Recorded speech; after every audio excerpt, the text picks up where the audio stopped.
É com alegria que mais uma vez me acolho aqui o Josimar para fazer essa entrevista para o nosso povo, especialmente aqueles da nossa Igreja Católica. O tempo da Quaresma é um tempo, sim, muito forte de convite para viver uma vida cristã em profundidade e não tem valor em si mesma a Quaresma, porque é um tempo de preparação para viver solenemente cada ano a celebração pascal como celebração fonte de todas as celebrações da nossa fé cristã católica, porque é do mistério pascal de Cristo, de sua morte e paixão, morte e ressurreição, é que nós nascemos para a nossa vida em Cristo, para a nossa vida em comunhão com Deus, como filhos e filhas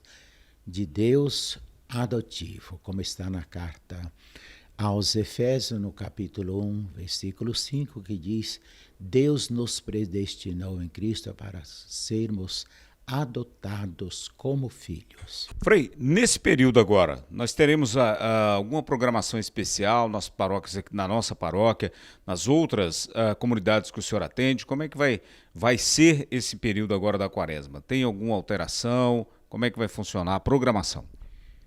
A programação no sentido das celebrações serão basicamente as mesmas, mas acrescenta-se que tem um subsídio com o tema da campanha da fraternidade, que é uma orientação para viver de maneira concreta aquilo que é o nosso esforço de viver aquilo que nos prepara para viver a vitória de Cristo, experimentá-la na nossa própria vida, inclusive também para comunicá-la na nossa missão que provém da nossa vida cristã. Então, se acrescenta neste tempo, por exemplo, nas comunidades, é convidada para fazer isso, a Via Sacra, nas sextas-feiras, porque colocando-nos diante do mistério do sofrimento, da paixão e da morte de Jesus, nós nos damos contas de quanto Deus nos ama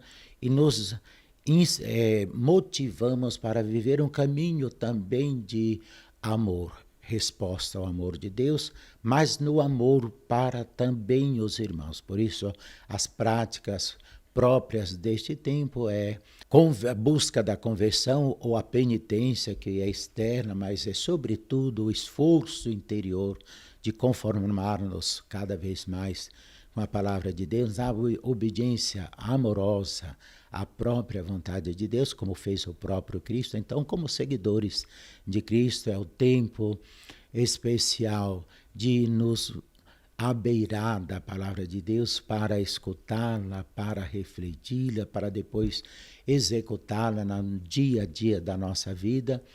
E é o tempo também que de modo especial nós procuramos viver o contato com Deus na sua intimidade, mais escutá-lo do que falar a Ele, na nossa oração. Então, tem esse subsídio, porque é nesse caso a campanha da fraternidade, na dimensão, sobretudo, da busca de conversão, porque a conversão é, sobretudo, para viver uma vida de amor a Deus, resposta ao seu amor sem medida para conosco, manifestado e comunicado em Jesus Cristo, que leva-nos a viver a vida também de amor, comunhão com os irmãos e irmãs.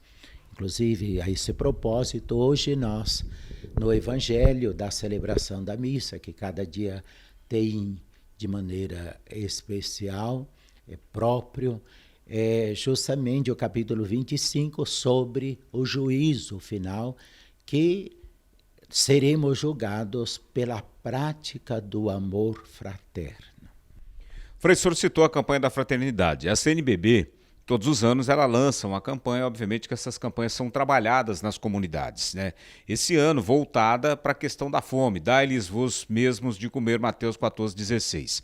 Mas, que o senhor falasse um pouco para a gente a respeito dessa campanha da fraternidade desse ano, que é voltada para as pessoas que estão passando fome, né? Apesar do alimento espiritual, que todos buscam e precisam, existe também o corpo. O corpo ele precisa se alimentar. Nós somos um todo. Quando uma parte da nossa vida, e deveríamos viver esse todo da nossa vida de maneira equilibrada. Nós temos, inclusive, a tentação dos extremos, de um lado e de outro. Por exemplo, do laxismo, do não fazer nada para o rigorismo, da intransigência, autoritarismo para o liberalismo, a falta de autoridade, que sem dúvida é benefício para aqueles, sobretudo, que estão iniciando a sua trajetória humana. Por exemplo, a autoridade dos pais não é autoritarismo, é bom para os filhos, é benefício, porque é encaminhamento da sua vida para vivê-la bem, de maneira rica e enriquecedora também da própria sociedade. Então, a campanha, ela é feita em função de uma orientação concreta e de um projeto concreto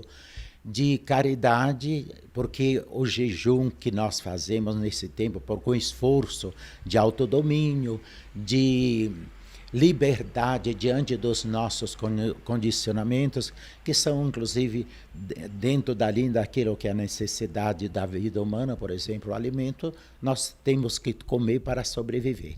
Mas temos a tentação, por exemplo, de viver para comer e não comer para viver. Beber, o viver para beber e não beber para viver. Não estou falando da água, que normalmente não se exagera. Às vezes a bebida, que também é saudável. Fisicamente também é boa. Até existe, eu ouvi uma reportagem dizendo de que aonde se consome álcool, diz que foi nos Estados Unidos, se tem uma equilibradamente, é claro, tem uma longevidade maior do que onde não se consome. Inclusive, no Rio Grande do Sul, Veranópolis, se não me engano, né, foi colocado como a capital da longevidade. E lá é um lugar onde se consome o vinho ali com muita,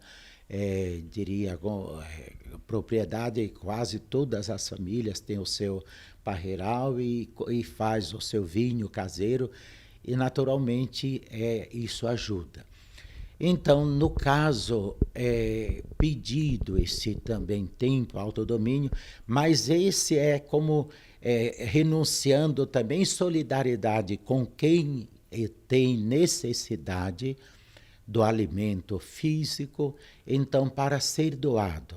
E a igreja faz no Brasil, porque não é na igreja como um todo, no Brasil, com esse sentido de orientação concreta para que esse jejum, de fato, seja depois doado para projetos. Por exemplo, na igreja na Amazônia, quando teve a campanha da Amazônia, nós tínhamos uma comunidade na diocese de Humaitá, e as distâncias são muito longas, inclusive o carro tem que ser bom para atender às demandas da comunidade.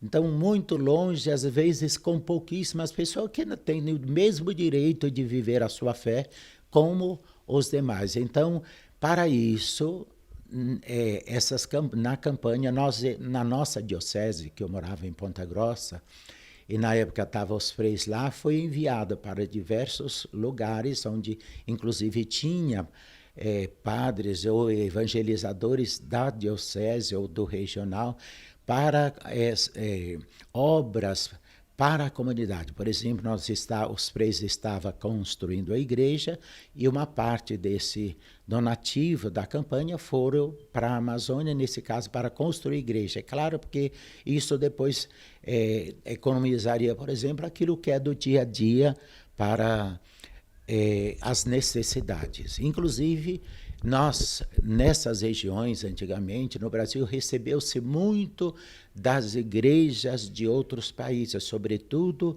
da Alemanha e da Itália, que também tinha missionários que vinham como missionários para trabalhar no Brasil e traziam também os recursos. Até um pouco exageraram no sentido às vezes, de fazer tudo sem a participação da comunidade, que não faz bem. Porque quem não reconhece, não se doa, não doa alguma coisa, ele não se sente pertencente. Aí é o sentido, inclusive, do dízimo na comunidade. Essa é a expressão da fé, que tudo recebemos e devolvemos um pouco daquilo que recebemos, também nos ajuda a viver esse sentido de corresponsabilidade na nossa vida de fé, também naquilo que são os aspectos concretos, também no sentido humano daquilo que é necessário para a vivência da fé, para as celebrações, encaminhamento, inclusive social, quando existe a necessidade dos irmãos e irmãs. Então, a campanha, dizendo a fome, é claro que contempla especial a fome de Deus que nós temos, que nem sempre nos damos conta, porque a sede de felicidade que nós temos, que nada nos pode satisfazer, dizia isso Santa Teresinha, é Deus que nos preenche. Ela, inclusive, dizia que o seu coração era tão grande que o mundo inteiro não poderia preenchê-lo e que uma fagulha do amor de Deus o fazia transbordar. Por isso, colocando a experiência dela na sua vida de fé. Uma jovem que morreu com 24 anos.